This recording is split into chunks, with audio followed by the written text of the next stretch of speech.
The following program is made possible by Wells Fargo. Wells Fargo, the next stage. There may be no hotter race on the November 6th local ballot than the 7-candidate campaign for the Redwood City Council. All 7 candidates are here for an exchange of views and policy positions. It's a special edition of the game, and the game is on.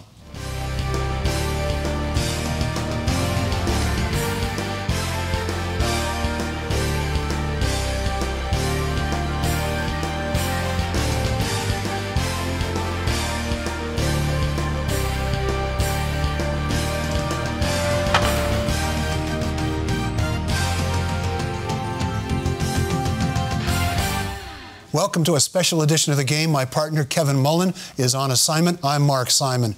All the issues we face, managing the explosive growth that comes with a booming economy, disruptive and frustrating traffic, the soaring cost of housing, and its impact on the people who live and work here. They're all very much at hand in Redwood City, which has transformed itself in the past decade into an economic and social center of the peninsula. Against that backdrop, 7 candidates are running for 3 seats on the Redwood City Council. We are joined by those candidates who are here for a special hour-long edition of the game to discuss their campaigns and the future of a city that seems to embody all the concerns we face throughout the region. Joining us today are, first we have Christina Omaha, small business owner whose businesses include investment property and used to include the long-established auto repair shop Fred's Garage, which closed earlier this year after 58 years. And she's also a long active leader in the local youth sports. Thank you for being here. Welcome. Next, we have Ernie Schmidt, Vice President of Fox Theater Properties, Inc., a member of the City Planning Commission since 2009, and an active member of a long list of civic and charitable organizations. Ernie, thank you for being here. Diane Howard, current Vice Mayor, a 19-year veteran of the Council, whose range of civic activities stretches over 3 decades. Then we have Jason Galisatis, Community Relations Associate at Stanford University, Vice Chair of the city's Complete Streets Advisory Committee, Co-Chair of the city's Downtown Association, and a board member of the Redwood City Education Foundation. Thank you for being here. Giselle Hale, Director of Media Partnerships at Facebook, a member of the Redwood City Planning Commission since 2014, and a board member also of the Education Foundation, and a working mom raising 2 children. Next, we have Rick Hunter, owner of his own accounting firm, former member of the Planning Commission and the City Parks and Rec Commission, board member and treasurer of the Education Foundation. And then Diana Reddy, longtime community advocate and organizer on a host of issues, including education, healthcare, and housing, former member of the Housing Leadership Council of San Mateo County, and a number of other things, most prominently co-chair of Faith in Action, a community and faith-based advocacy organization. Thank you all for joining us. We're going to start in order with a real straightforward question. Why are you running, Christina? Thank you, Mark. Having been raised in Redwood City and now raising my sons here makes my decision to run for City Council a deeply personal one. Redwood City has not only shaped who I am, but I am keenly aware of our strengths as a community. We have a rich history. My experience as a Redwood City renter, homeowner, landlord, small business owner, classroom aide, athletic coach, and community volunteer has shaped who I am today. For all of me is Redwood City. My natural mindset is that of an athlete and coach. My professional experience is that of a business owner and leader. I know what it takes to win on a field, in a boardroom, or on a committee. Teamwork, strategy, problem solving, and dedication. I will bring that same dedication to our great city. From the time I was 12 years old, I have given back to Redwood City as a volunteer in the programs that helped shape me, such as Little League, church, and the Redwood City School District. It is now time for me to give back to Redwood City on a larger scale. And this is why I'm running for City Council, to give back to the city that provided me the opportunities to reach my potential. Thank you. Ernie, same question. Yeah, thanks, Mark. Well, I'm running because I believe our community needs to be heard. Because we are growing so quickly, special interests are taking claim without much regard to our communities. And I think that is wrong. I believe that in my 10 years of community involvement have definitely prepared me to be the voice of the community. I decided to get involved in my community 10 years ago. I first became chair of the neighborhood association at that time, and I quickly fell in love with wanting to make a difference in our community. and looked for additional ways to do so. To name a few, yes, as you said, I've been a planning commissioner now for 9 years. I've been active, for example, with the League of California Cities, where I serve on a policy committee with other council members throughout the state of California. And even I'm head of the Economic and Development Committee, training planning commissioners throughout the state. And as you know, I'm also actively involved in a couple of nonprofits and have been for a long time. The relationships I've made and the knowledge I've gained is invaluable experience that I can utilize in the council. My involvement has always come from a place of just wanting to make a difference for our community, and my commitment is definitely to listen to the community as we push forward. Thank you. Diane, same question. Thank you, Mark. I want you to try to remember the first day on your very first real job. And you walked in and you said, "What's my responsibility here?" And they said to you, "You're in charge. You're running this company." How did you feel? Well, guess what? That's what being an elected official is all about. Redwood City is a large business. It's a $121 million company with 550 plus employees. It's a 24-hour-a-day, 7-day-a-week, 365-day-a-year business in Redwood City, and you are in charge. So how would you have felt, and wouldn't you have felt better if there was someone alongside of you who said to you, "Don't worry, I've done this before, and we're going to go through this together"? That's exactly how I feel in this candidate race. I've had the experience of serving on this council for almost 20 years now, and I have been a board, committee, and commission member for 10 years. And when I was I'm an elected official, I helped to spearhead the Downtown Precise Plan, which helped create the Courthouse Square, the new City Hall, the Retail Cinema Project, the new fire station in Redwood Shores, many other infrastructure improvements, and we built many parks and playgrounds. We built the first successful recycled water project in the Peninsula, and we've done so many wonderful things on this city council. I bring a wealth of experience that I'd like to bring to this council. Now, these last couple of years, we've had incredible transition. 2 years ago, we had 2 new council members who were elected to the city council. This year, we're going to have at least 2 new council members on our council, and in 2 years, we're going to have 2 more city council members who are new. That's quite a transition for a city of our size. So what I'd like to be is that voice of experience who serves with my colleagues and helps bring us into a smooth transition as we identify and solve some of the issues that have come before us due to our successful business that we have done so far. We said that we wanted to build a successful downtown, and we have. But with it come issues: traffic, parking, congestion. Our neighborhoods are feeling overwhelmed. I'd like to see us move together and solve a lot of these problems, which I know we can do together. Now, I wanted to say, looking around me, I have gotten to know my council friends here pretty darn well for the last month or 2. We've been sharing stories. I've heard their issues. They've heard mine. We share a lot of the same goals and priorities for Redwood City. I'd be happy to serve with any one of them. On a personal note, I was a single mother, raised in New York. I was the oldest of 8 children, became a single mother before I was the oldest of 8. Anyway, came out to California, ran my husband's business for 25 years. He's a family doctor. So I know budgets, I know how to manage offices and businesses, and I bring all that experience to the council, as well as being a nurse who knows CPR and the Heimlich maneuver in case it's necessary, but we hope it's not. So I hope that I'll be elected in November so I can continue to serve. I'll let you know if I start showing any symptoms, or maybe you'll let me. Jason. Well, thank you very much, Mark, and thank you, Vice Mayor Howard, for all your work on the council to provide me and so many Redwood City residents the opportunity to thrive here in the city, and that is why I'm running. I want to continue to make that a possibility for every Redwood City resident. So, Mark, I grew up here. I went to Redwood City schools, and I've known many of the candidates on this stage for almost my entire life. This question is always difficult for me because here in Redwood City, helping out and serving our community is just what you do. I grew up with the example of parents who would coach Little League and soccer, who would carpool to school, who would hot glue together costumes for the school play. And they set the example for me that you just get involved. That's what you do, and that's what Redwood City is all about.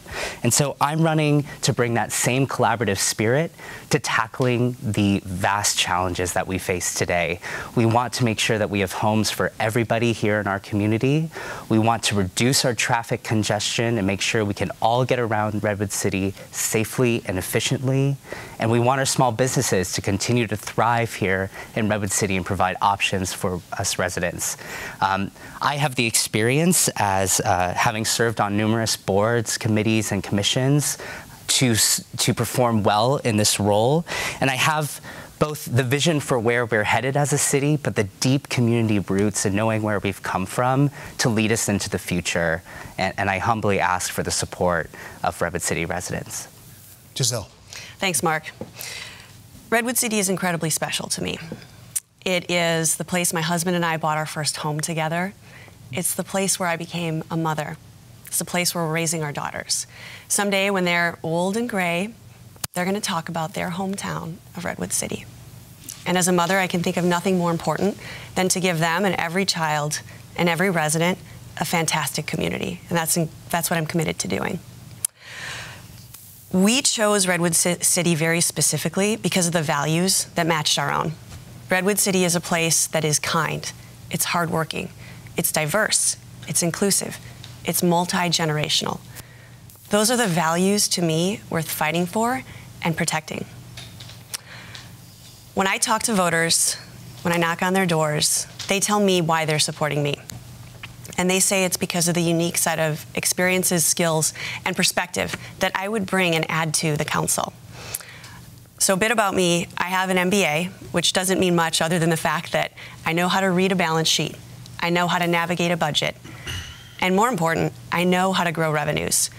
You know, a big discussion in this race is going to be the unfunded pension liabilities that this city faces. And it's not going to be solved by a single ballot measure. It's going to be something we face for decades. It's going to be something that affects my children and all of our children for long to come. And I'm going to be able to help sit at the table and identify new sources of revenue. This is something that I've done at companies like Facebook, like Coca-Cola, like SC Johnson, like Cisco. And I also have the government experience to match it.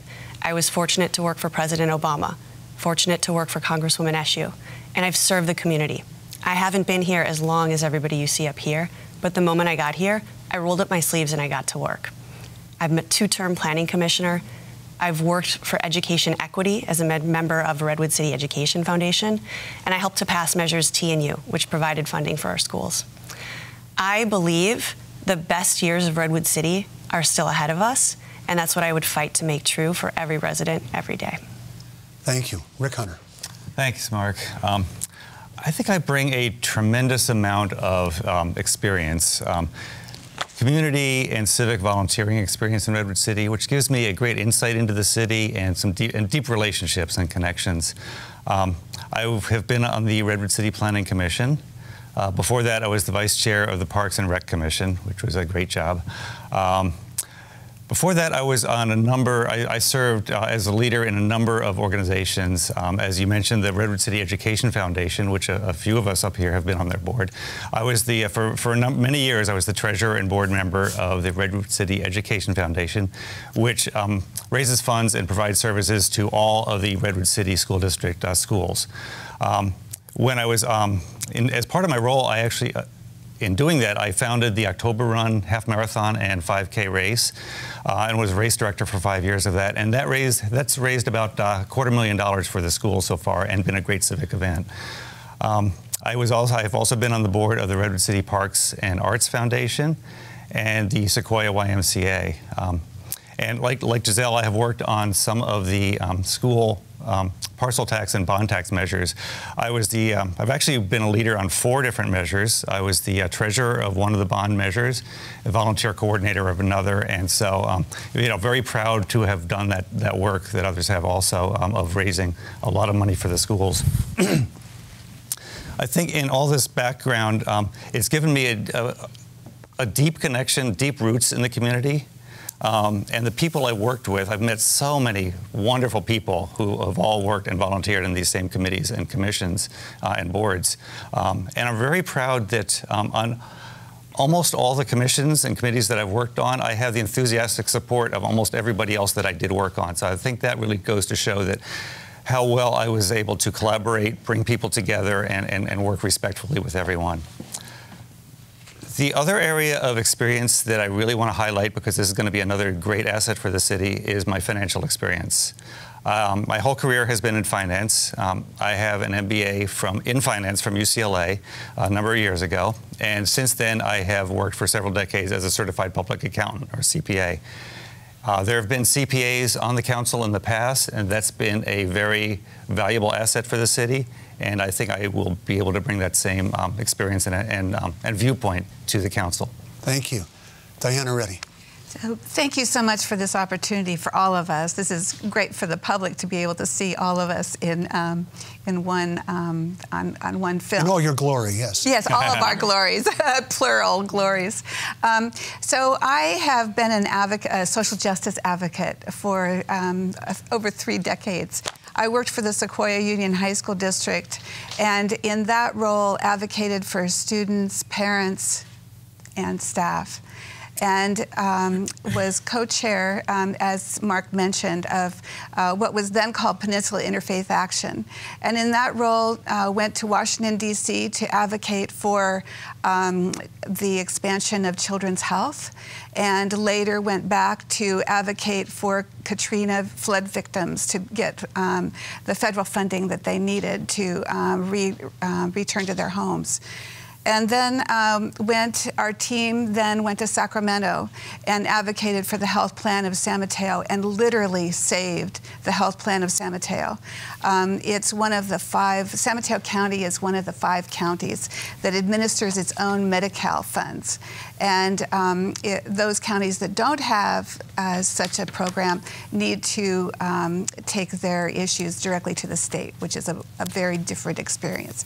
So after our advocacy, the health plan of San Mateo now has a new management. They have a new structure in their commission, and it was a huge change for them. We later were responsible for the formation of HEART, the Housing Endowment and Regional Trust, which has financed hundreds of affordable housing all through San Mateo County, and provide first-time homebuyer loans for what are now teachers and other people who are essential to our community who would not be able to live here otherwise. I'm a social justice advocate. We have built 2,400 units of housing in our downtown. But because there was very little affordable housing, we have 2,400 units of mostly market rate housing. And because we did not perhaps vet the developers as well as we might have, one of our buildings now charges $3,800 for its studios, $7,400 for its 2 bedrooms, and has a penthouse for $32,000. And so I'm not sure that this serves Redwood City and its residents. And Redwood City residents feel that they have not been heard because of the building that has happened in our downtown. And the campaign slogan for us is vote for Diana Reddy. I am the community voice. And I also, it's not easy for me to talk about the things that I've done. And so I do say that this is not my campaign, but it's our campaign, because it's something that I feel that by being elected, I would be bringing a seat to the table for the people in our community who do not have a voice at this moment. Well, thank you all. That's our first segment. We're going to take a break. We're just getting warmed up. Stick around. We'll be right back.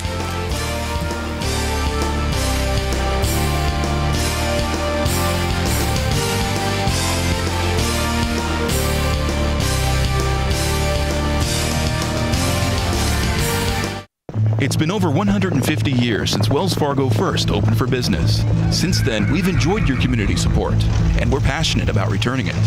Every day, Wells Fargo team members roll up their sleeves and donate their time to organizations and charitable groups throughout the Bay Area. Nationally, we've committed even more. In just the past 2 years alone, we've donated over $70 million to support schools and educational programs. It's a commitment we're proud of. Wells Fargo, the next stage.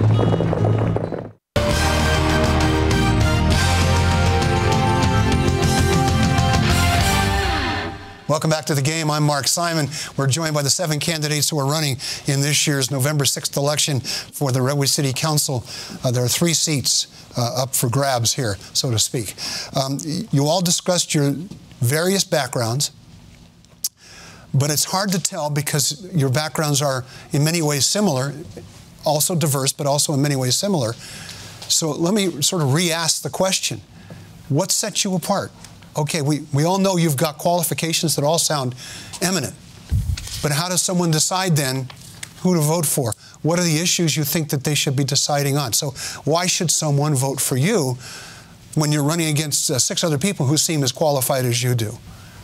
Who wants to go first? I'm a community organizer, and I'm used to talking to people in the community who are not used to being asked, what is your concern about Redwood City? Yeah. And so I'm hearing voices that are generally not heard at the City Council, and that's why I felt that I was compelled to run. I had never had a desire to run for City Council, and felt that I was rather forced to, because it just felt to me that there were people who were not being heard. Well, when you say that, though, are being made. Is that the great majority of people who aren't being heard? I mean, or is it a minority of people? It's a variety of people. A variety of people. It's people who, from a very broad. In our community, there are people who are feeling that they're not being heard in a variety of ways. Okay. And so it's just a unique quality that I have. I believe that I can talk to a lot of people from different neighborhoods. I'm also the only renter in the race. So speaking about people being heard, there is currently no renter on the City Council, and I'm the only renter in the field of candidates. And our city is made up of almost half renters. So when we talk about getting our perspectives heard, I want to be a voice for the people who are living through the challenges with housing that we're having. And I think also what sets me apart is a proven track record of success. We can all serve on boards and committees, but what you do with that, to me, is more important. So we mentioned serving on the Redwood City Education Foundation. In that capacity, I secured the largest grant in the history of the organization. With that grant, we grew our budget by 20%, and we were able to hire our first full-time executive director in the history of the organization. So I have a proven track record of expanding our organization to benefit the community, and that's what I intend to do on the council. I was going to say that when we started visioning downtown back in '97, '98, we didn't have social media available. What we did was we went door to door. We did mailers. We had town hall meetings, and they were very, very effective. And I feel we really did reach a majority of the community. However, '97 was a long time ago, and a lot has changed, and a lot of new people have moved into Redwood City. And those are the people, I think, we want them to be engaged. We want them to be involved in the decision making, and I feel they quite rightly feel maybe they haven't been heard. And that's why we started working on the neighborhood associations.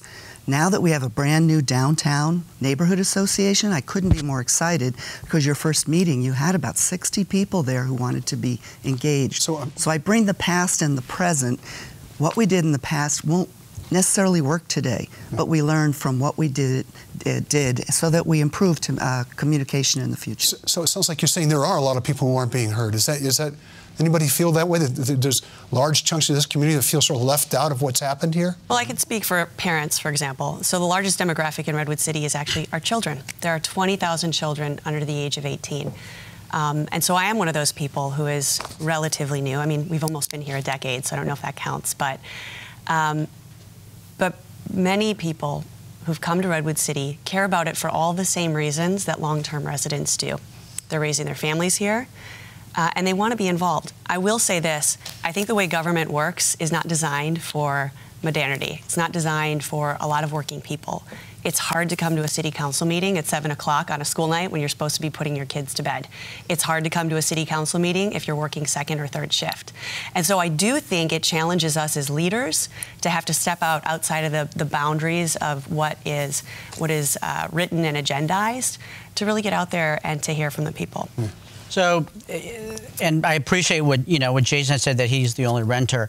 I have to admit, though, that I rented literally the majority of my life as well, and did struggle as well, as Jason does, as he's spoken before, about rent. And yes, I'm fortunate enough to be a homeowner. But in the 10 years that I've been involved in the community, and you asked the question, are there many people that feel that they're not being heard? As a planning commissioner, you hear it on the dais. Being so involved in the community, you hear it from the community members. I'm a member of the Latino... I'm sorry. In other words, you are hearing from people. I am hearing from people. As a member of the Latino community, I hear it from our Latino residents. So it is something that that is important, and I think it's important that any council member that ends up being elected focuses on the fact that recognizes that people are not being heard, and we spend a little bit of our energy on turning that around. And here's a sobering statistic, Mark. On average, only 25% of registered voters participate in our city council elections. And that's not, we're a city of 86,000, and we can do a lot better than that. So I worked on starting an initiative called We Vote Redwood City that is focusing on getting more people to participate in local elections.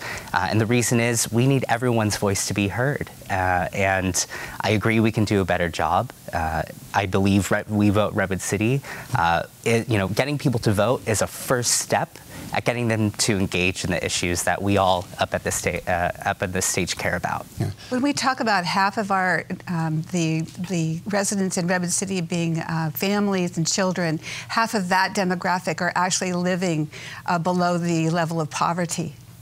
And so when we talk about being a renter, I really challenge the idea of being a renter's advocate. And I have history for being a renter's advocate that is advocating for the production and the protection of renters and affordable housing.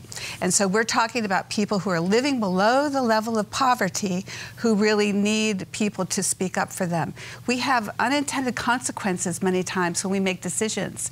And so there needs to be someone on City Council that is saying, we need to look at this more carefully. Christina, do you think people aren't being heard? I believe that's correct. Yes. So when you have half your population as renters, and a large, and half of that are of an,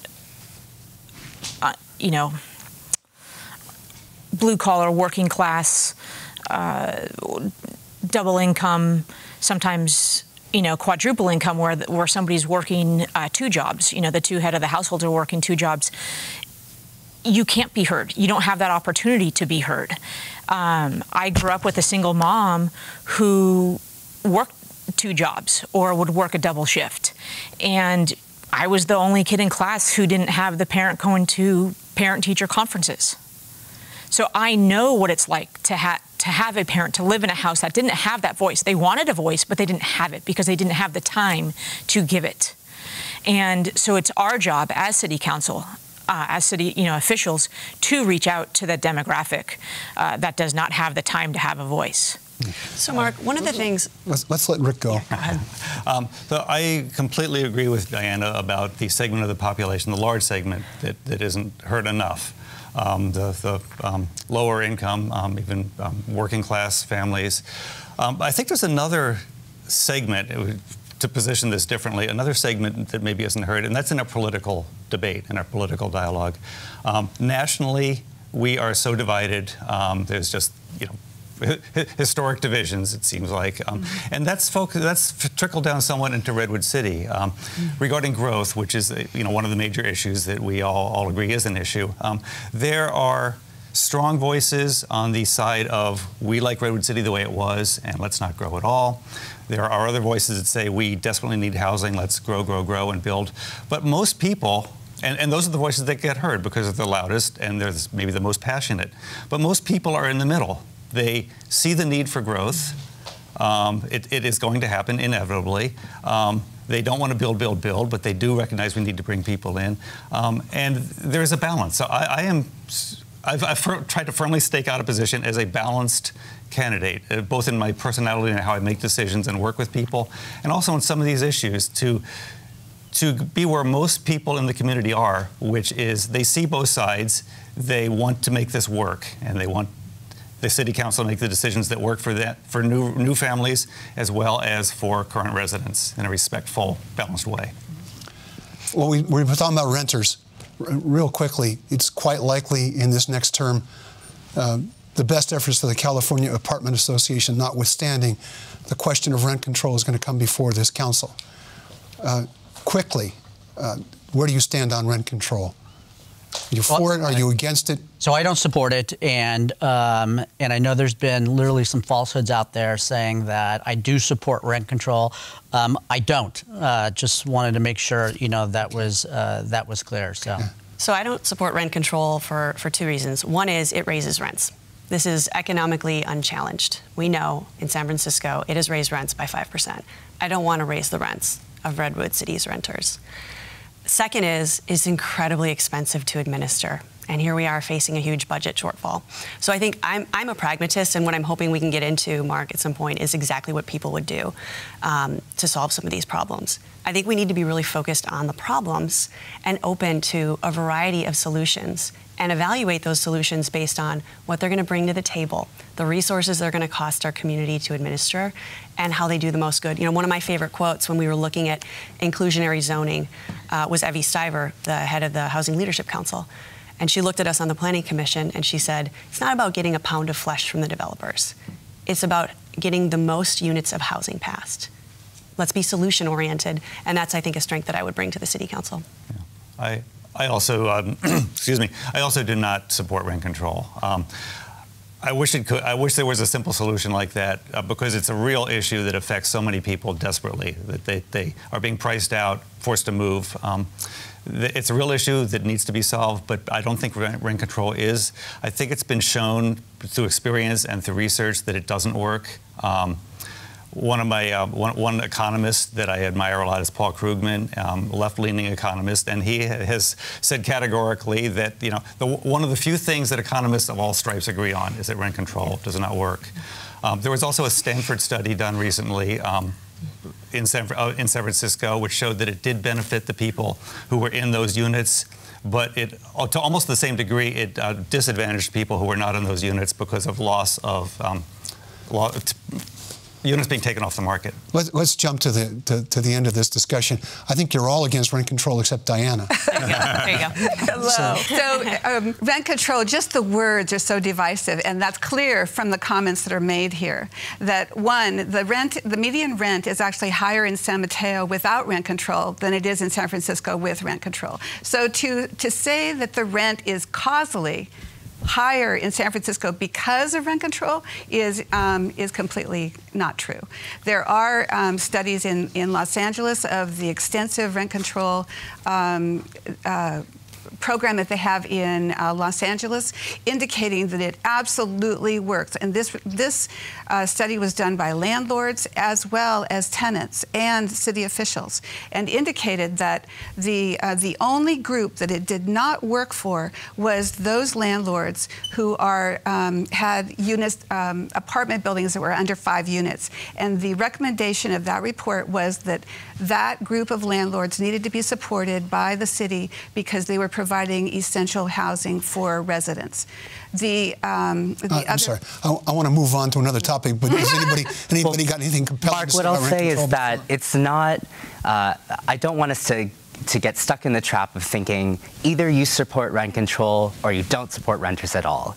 I was a strong proponent of renter protection measures that the council, I think, very appropriately passed. The minimum lease terms ordinances, which provide great stability for renters, allows them to plan effectively for their budget to stay in their homes, and relocation assistance to help those tenants that are displaced if their property is being redeveloped. These are great measures that are that do help people stay in their homes, that do help with the affordability. And I don't think we need to be stuck in this all or nothing mindset. The city's renter protection issues do not protect renters. They're going to protect a very small number of renters, and because the relocation benefit ordinance was means tested, it is not going to it's not going to benefit very many renters. But I will say that, Diana, you did speak in favor of those renter protection measures. Until the clause was removed at the last minute. There was a clause removed by one of the council members that made it a completely different ordinance. That Christina, does not protect renters. you wanted to weigh in. So on the sake of not knowing everybody's personal portfolio, it's early yet. my family are property owners. We are investment property owners. And the way rent control is written in California, it does not benefit both parties. And I think that's the biggest issue. And we have solutions that can benefit both parties. And that's what we should advocate for. Rent control is the best we have, but it's not the best we can have. And I would like to strive to the best that we can have, not only to protect the renters, but also to protect the property owners. Yeah. And that's the only way you're going to get buy-in. I'm a landlord also, and I also grew up with rent control in New York, and I can tell you it did not work in New York. And the biggest problem is, now I'm on the board of HEART and I'm on the board of Home for All, and they clearly say we need more housing to be built. Right now we have 20 jobs to every 1 unit of housing. That's unacceptable. Who in their right mind is going to come in and invest a tremendous amount of money in new apartment housing if they feel they're going to be locked into a rent control issue? It's not going to happen. So that's my concern, in finding other ways to build new housing and make it below market rate so that we can have a real diversity of our population live in Redwood City. But that doesn't. I'm going to stop you there. You'll get the first shot when we come back, but we have to take a break. Stick around. We'll be right back.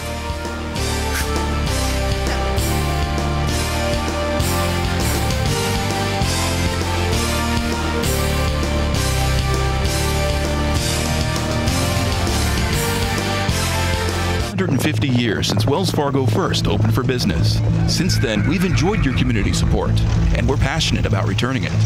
Every day, Wells Fargo team members roll up their sleeves and donate their time to organizations and charitable groups throughout the Bay Area. Nationally, we've committed even more. In just the past 2 years alone, we've donated over $70 million to support schools and educational programs.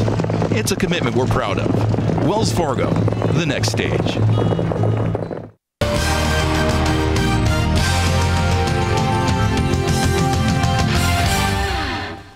Well, welcome back to the game. I'm Mark Simon, and over here we have all 7 candidates running for the Redwood City Council. November 6th election. You know, you ought to vote. I mean, it really is a good idea.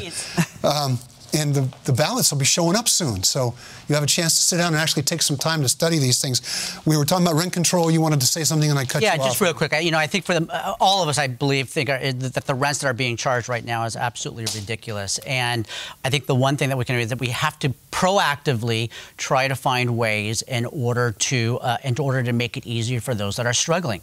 For example, when I was serving on the Maple Shelter Support Committee, we were actively searching for landlords who were willing to keep the rates at an affordable rate for renters.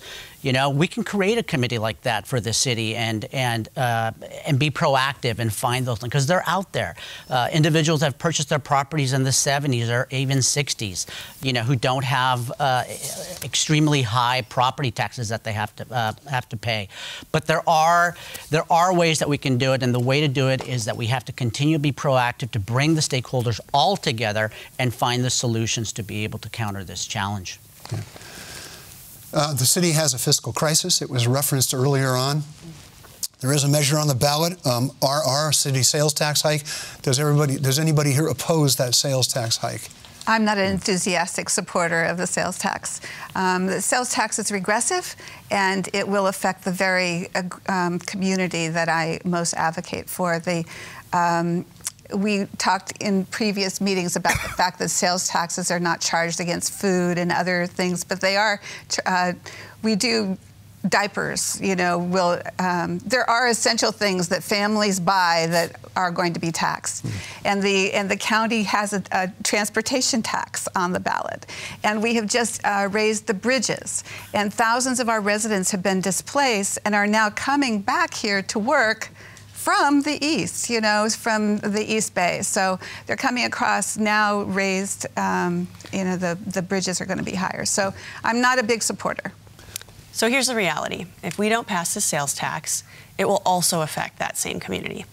It will affect our ability to get emergency services when we need them. It will affect our ability to open the door and walk into the library and read a book. It will have deep impacts across the entire community. Aren't there going to have to be cuts anyway, even if the measure passes? So at half percent, there will be some cuts, but not as deep as if it would have been. Okay, so where do you think the cut should be? Who wants to take that one on? Well, we've already... Police, fire, what the heck, huh? I'll take it.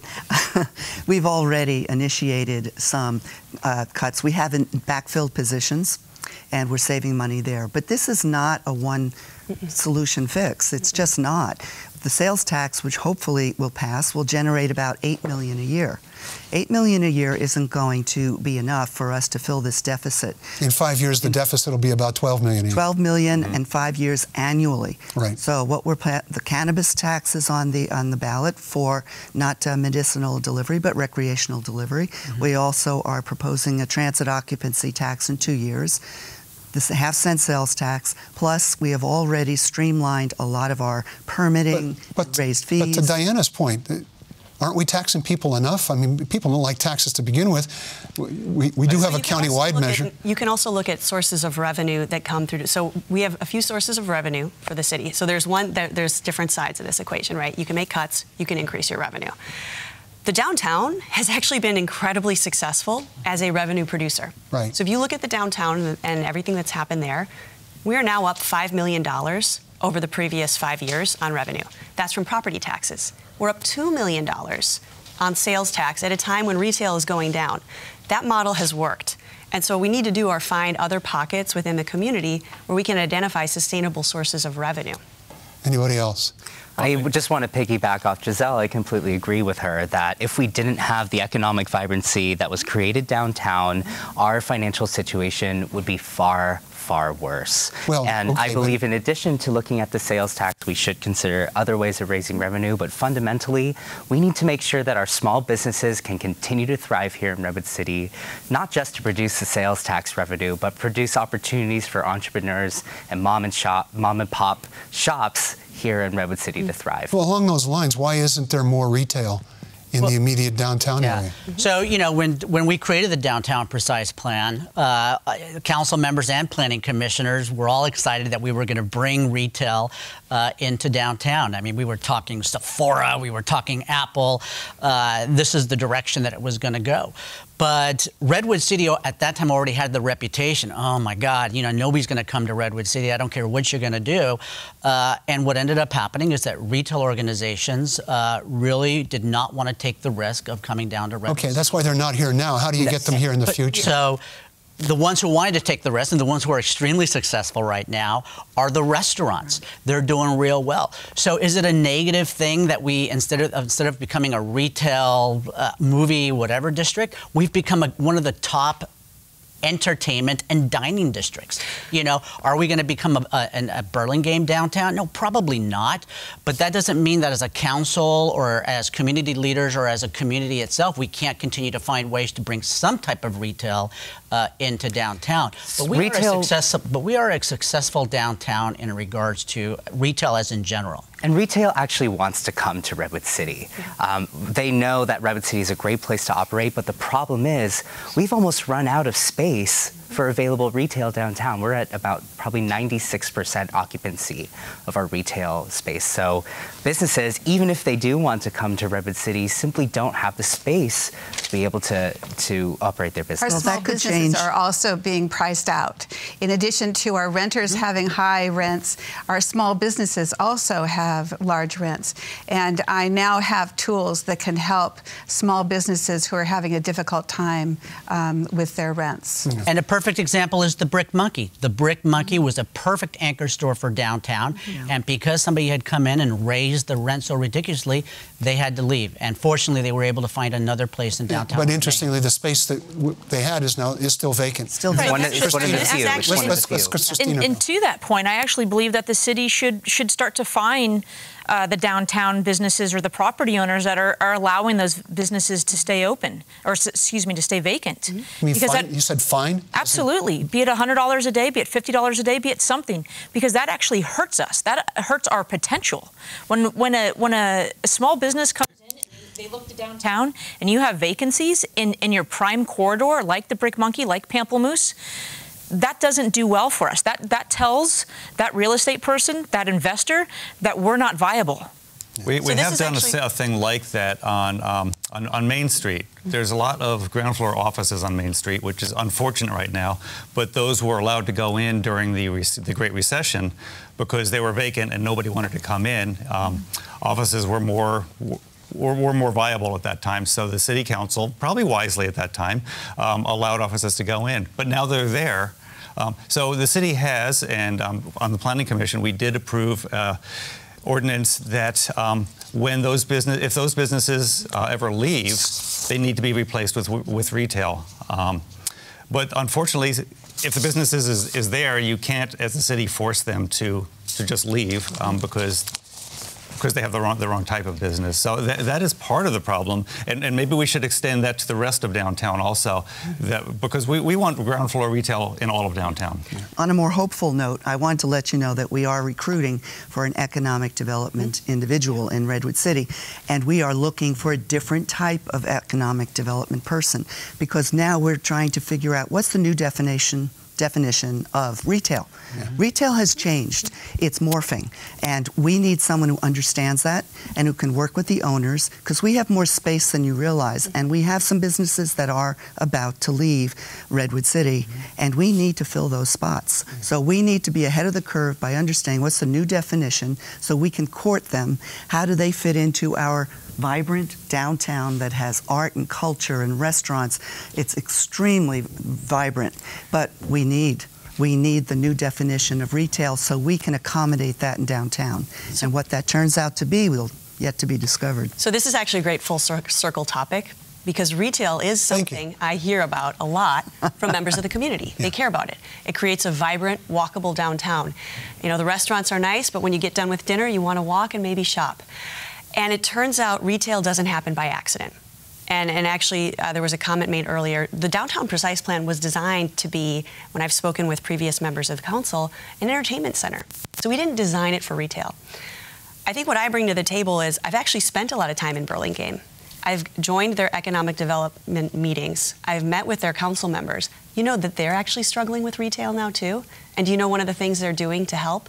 They're building density in their downtown, and they're adding the right spaces. When they build a new building, they make sure that those ground floor spaces are ready to accommodate the type of retailers they want to bring in. So this is truly an opportunity, and this is a great example of, hey, if the community wants this, we need to make this a priority, and we need to set retail up for success in the downtown, and there are a number of ways we could do that. I think we got time for one more topic, and it's going to be general in this sense. We all see online and in other contexts people who are not very happy with what has changed in Redwood City. They think something's been lost, something fundamental.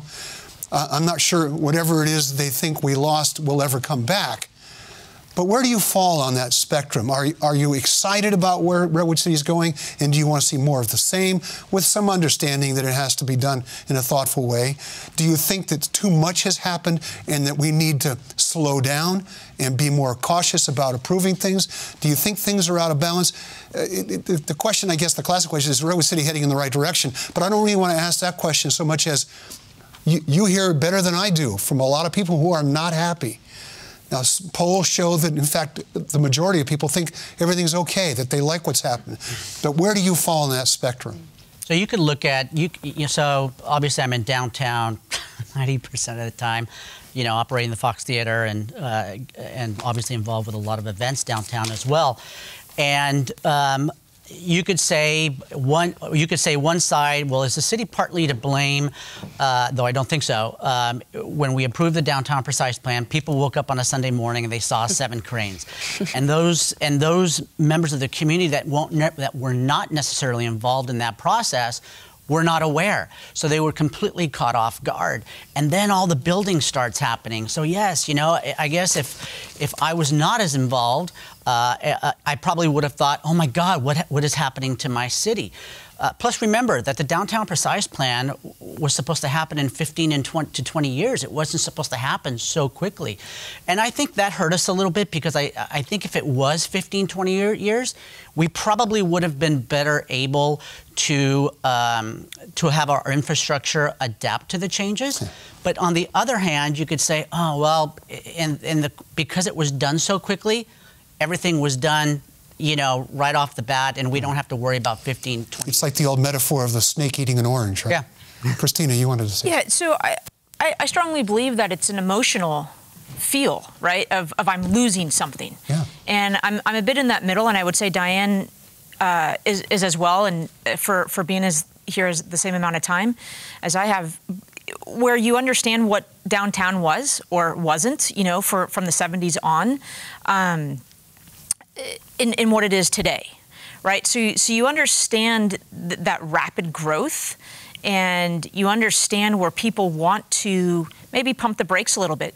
It's an emotional want, in my opinion. What we have given to our city is fantastic. We have given it life. When you go down to a Friday night concert, not only does it bring our Redwood City community together, but it brings our regional communities together, so our neighboring cities. That's fantastic. That's fantastic not only for our residents, but also for our city coffers. And so what we need to do is bridge that gap between the ones that feel that they're being labeled, you know, a NIMBY, and you have the ones that are labeled the YIMBY.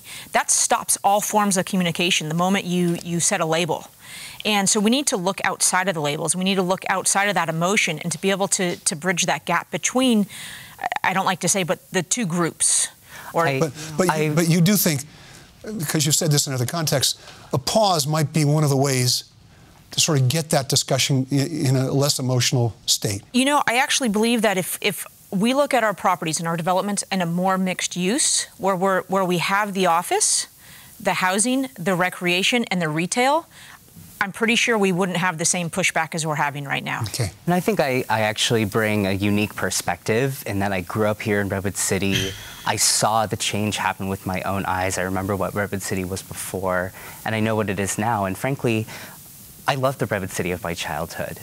Part of me misses the Redwood City of my childhood, but the reality is the world has changed around Redwood City. And even if we didn't build a single building in the past 5 to 7 years, we would still be facing challenges with housing. We would still be facing challenges with the traffic. In fact, they very well may be worse if we hadn't done anything. So I'm excited by the vibrancy that we have downtown. I'm excited that I no longer have to cross 101 to catch a movie. I like being able to go get some dinner and then go shopping. And while I recognize that it's brought challenges to our community, that is undeniable. What I know about this community is that when faced with challenges, we pull together to get it done and solve those challenges. So on that spectrum I'm talking about, you're on the side of, I think I'm pretty enthusiastic. Well, I would go back to what Christina said. I don't believe this is about sides. We are one Redwood City, and we are one community. You know, I got to tell you, the people involved in these discussions, they are picking sides, but you feel free to do it however you want.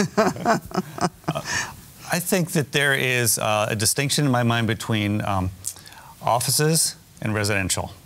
I think we absolutely need more residential, and that growth needs to continue.